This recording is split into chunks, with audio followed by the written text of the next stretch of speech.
cada sociedad tiene una tecnología. En la edad de piedra, la sociedad era de piedra. En la edad del bronce, era la sociedad del bronce. En la sociedad industrial, eran las industrias. En la sociedad digital, es todo la infraestructura digital y cómo se adapta el individuo a esa realidad sin perder de vista, sin perder de vista que la tecnología siempre es solo un medio. El fin es siempre el ser humano. Entonces, primera reflexión, si estamos en una sociedad digital, ya no es una sociedad industrial ni una sociedad posmoderna, es una sociedad digital, bueno, entonces obviamente que hay un cambio de época. Y es un cambio de época que tiene alcance civilizatorio. O sea, es mucho más que un cambio de época, es un cambio civilizatorio porque, porque la emergencia de todo lo que es robótica, automatización, todo lo que es la manipulación neurolingüística, todo lo que es la big data, todo lo que es eh, el blockchain y todas estas herramientas que permiten manipular información de millones y millones y millones de seres humanos, permite manipularlo. Y en consecuencia hay terceras personas que están usando mucha información versus otros que solamente se mueven por sus deseos. Y los que se mueven por deseos son los rebaños y los que manipulan esa información, porque además no solo, una cosa es saber que yo, a ver, una cosa es que yo sepa que las personas a las 6 de la tarde quieren conectarse a la televisión. Otra cosa es que yo sepa que a las 6 de la tarde quieren conectarse a la televisión para ver o una telenovela o una película de acción. Porque si yo voy teniendo toda esa información, bueno, yo puedo empezar a reaccionar muy oportuno, pero si además yo puedo manipular ese deseo, que es un poco lo que pasa, ¿verdad? Con esto de la caducidad que se va dando en las tecnologías contemporáneas. El teléfono dura 2 años, punto. Y me obligan a cambiarlo. Y si no me, y si el teléfono sigue funcionando, me obligan a cambiarlo por el software. Entonces, resumen, estamos en una sociedad que tiene nuevas características. Ya he dado varias. Es individualista, está basada en la subjetividad, tiene caducidad programada, por ejemplo. Así que obviamente que estamos frente a un cambio de época y un cambio de época que ¿en qué consistiría? El cambio de época en lo que consiste cuál es la esencia, qué es lo que tiene dentro. Porque cuando yo tenía un hacha de piedra, yo sabía que el hacha de piedra me servía para cortar, me servía para golpear, me servía para hacer una lanza, hacer una flecha. ¿Qué es realmente la revolución digital?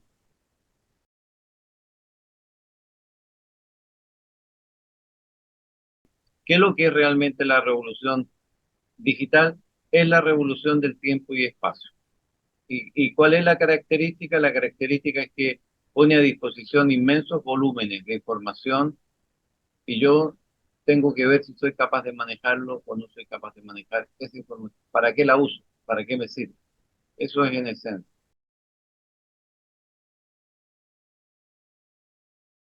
En la sociedad de piedra, la cosa clave era saber dónde estaban las piedras. En la sociedad del bronce, la cuestión clave era saber dónde estaban los elementos que pedían y permitían construir el bronce y usar las tecnologías, ¿cierto? El fuego, la fragua, etcétera. Eh, el tema es que en la sociedad digital lo que hay que saber es que la riqueza, el poder, la potencia está en la información y la información está en la red. El tema es que hay que saber usarlo porque en general en América Latina la información se utiliza de pésima manera. Segundo, es una información de muy mala calidad. Y tercero, las conversaciones en las redes son de muy bajo estándar. Entonces, eh, ¿cuál es la cuestión clave? ¿Qué calidad de información? Si yo para hacer una flecha necesito una buena piedra y poder tallarla adecuadamente para hacer una flecha que era preciosa y que era mortal, bueno, en esto de la información es lo mismo. ¿Dónde saco buena información y cómo la gestiono? Esa es la clave.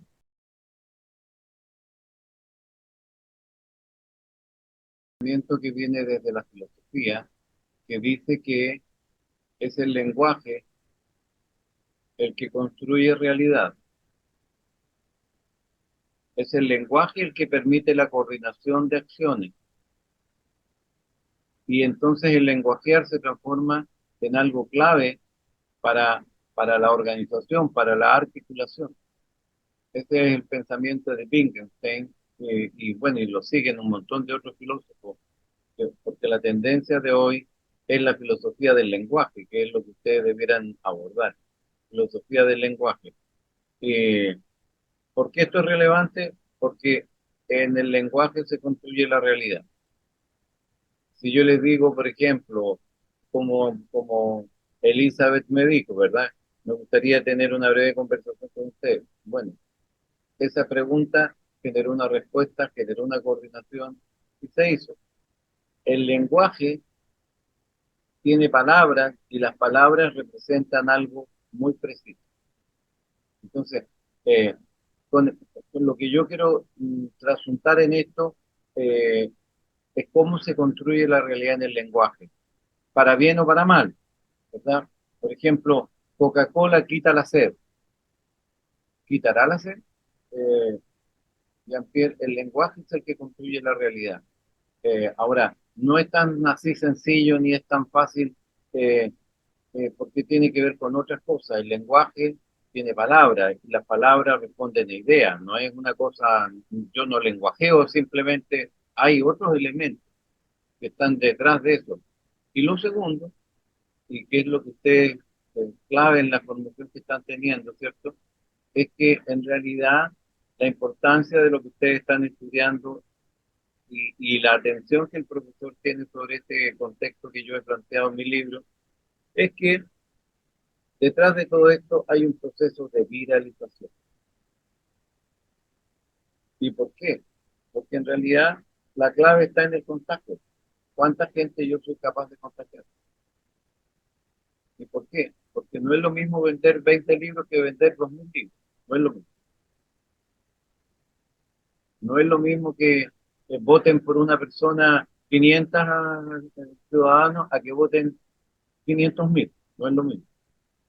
Entonces, ¿cuál es la clave? El lenguaje para construir realidad. ¿A qué responde? Responde a eso, con la lógica de viralización. Y, y, y, y la tendencia es tratar de que nadie sepa eh, qué piensa el adversario. La Pepsi Cola no está interesada en que la Coca-Cola brille, está interesada en que la Pepsi Cola brille. Y entonces el lenguaje empieza a tener generación de tensiones, genera procesos. Entonces el lenguaje no es lenguaje, el lenguaje es coordinación de acción.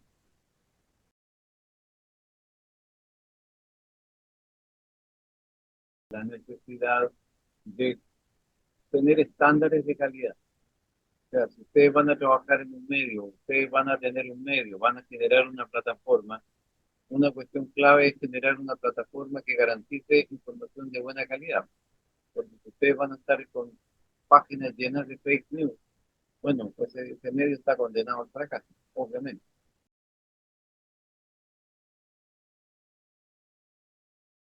En el lenguaje que construye realidad, llevamos ya unos 3.000 años donde se ha sobredimensionado, se ha exagerado la importancia de la racionalidad, ¿cierto? Entonces se habla eh, del Homo sapiens, se habla del hombre y la mujer racional. Somos racionales. Yo sostengo que en realidad el ser humano es bien poco racional. Me quiero casar, me enamoré de esta niña, me enamoré de este niño. ¿Qué hay de racionalidad en esto? Cuando te dice, me quiero comprar un auto, por ejemplo, y lo quiero color azulito porque a mí me encanta el azulito. ¿Qué hay de racional en eso? Entonces, en realidad el ser humano funciona por emoción. Y nos hemos equivocado durante mucho tiempo diciendo que el ser es racional. El ser es emocional. Por racionalidad nadie va a hacer nada relevante, pero si hay un niño en un río, yo siento que está gritando y que se está ahogando, yo ni siquiera lo voy a pensar, me voy a tirar a salvarlo, aunque me muera en el acto. Pero eso no es racional, eso es emocional.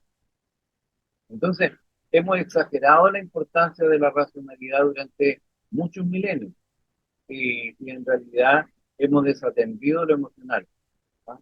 Las niñitas pueden llorar, los hombres no pueden llorar. ¿Y por qué no pueden llorar los hombres? Eso es un poco lo que está marcando este libro, pero tiene una segunda línea que es la más importante en realidad. La segunda línea, y yo creo que ahí es donde está el foco que ustedes deberán también centrar. Lo que está diciendo es que cuando el hombre era racional, teóricamente, se le trataba de vender ideas, conceptos, pero en realidad hoy día el individuo es emocional. Y si es emocional, ¿qué tengo que venderle yo en un medio de comunicación? ¿O qué tengo que venderle en un canal de televisión? Emociones, emociones. Entonces, empiezan a mostrar para cambiar el teléfono que hay que tener comunicación con el nieto, que hay que llamar a la polola, a la novia. O sea, todo se asocia a emociones hoy día. Entonces, esa cuestión es relevante, esa cuestión es sustantiva, y los medios que tienen más éxito son los medios que usan de mejor manera la emocionalidad.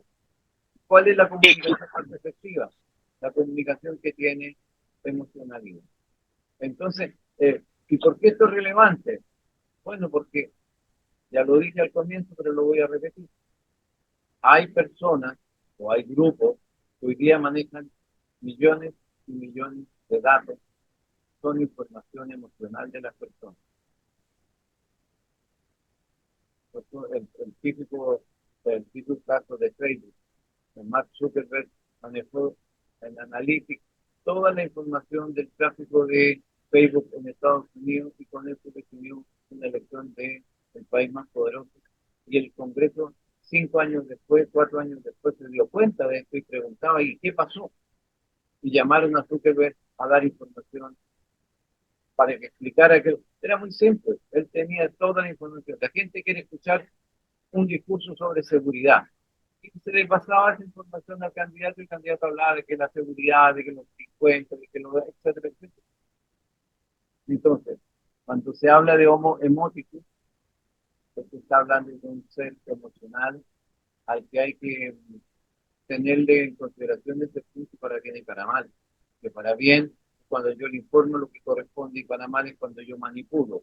Ustedes ven algunos noticiarios, hay días que hablan de pura delincuencia, de puro asalto, de puro robo, y al final dicen, compre esta alarma que lo va a salvar.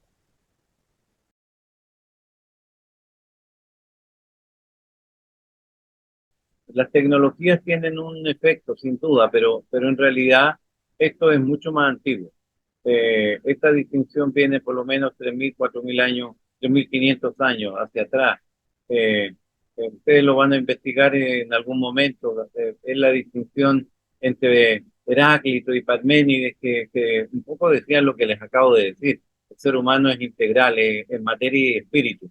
Pero después se impuso una línea que está con Sócrates, Platón, Aristóteles, eh, donde el ser pasa a ser un poco más material y empieza a derivar en un resumen rápido, ¿cierto? En lo que dice, por ejemplo, Santo Tomás cuando dice ver para creer, empieza a tener todo un sentido materialista.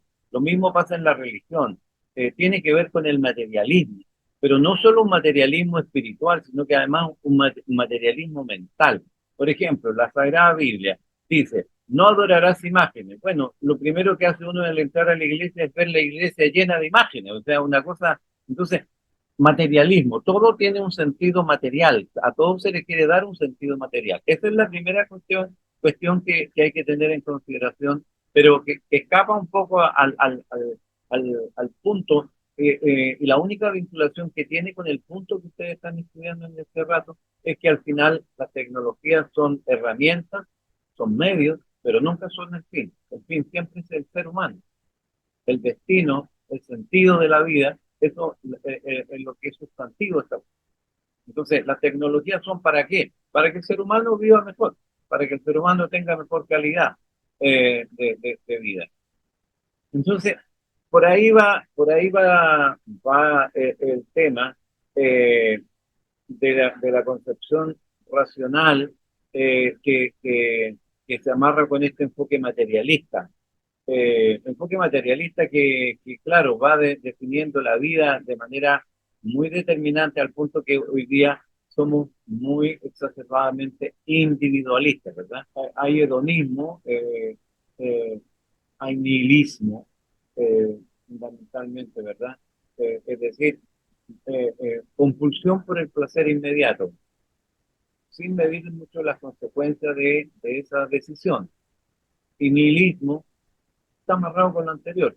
¿Qué es lo que es eso? Es que no hay mucha consideración a los principios y valores. Entonces, por ejemplo, yo veo hoy día gente joven que dice, no, queremos espacios de libertad, pero lo primero que hace es atropellarle la libertad al que está al lado. Queremos espacios de respeto a los derechos humanos, y lo primero que hace es ir a destruirle el negocio al que está en el centro ganándose la vida o tirándole una molotov a la policía, una bomba de incendiaria. Entonces, yo veo que hay un proceso de ajuste valórico que le da contexto a todo a todo este imbricado conjunto de elementos que tienen que ver con lo que ha presentado Jean-Pierre. Pero en el fondo, en resumen, uno podría decir al final de la pregunta, ¿esto es espiritualidad o es materialidad? ¿Qué es lo que se está imponiendo en la sociedad contemporánea? ¿El materialismo o la espiritualidad?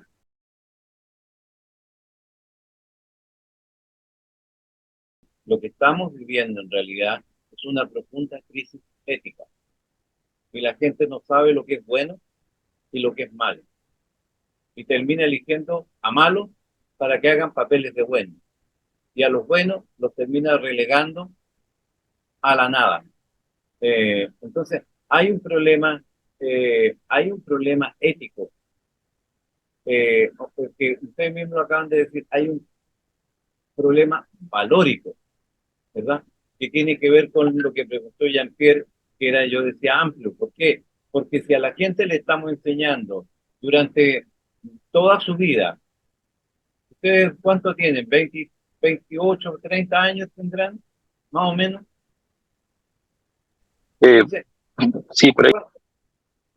30 años escuchando, por ejemplo, que las cosas se resuelven con violencia. ¿Cómo? ¿Quién me ha enseñado eso? Bueno, cuando tú ves la televisión, ¿qué estás viendo?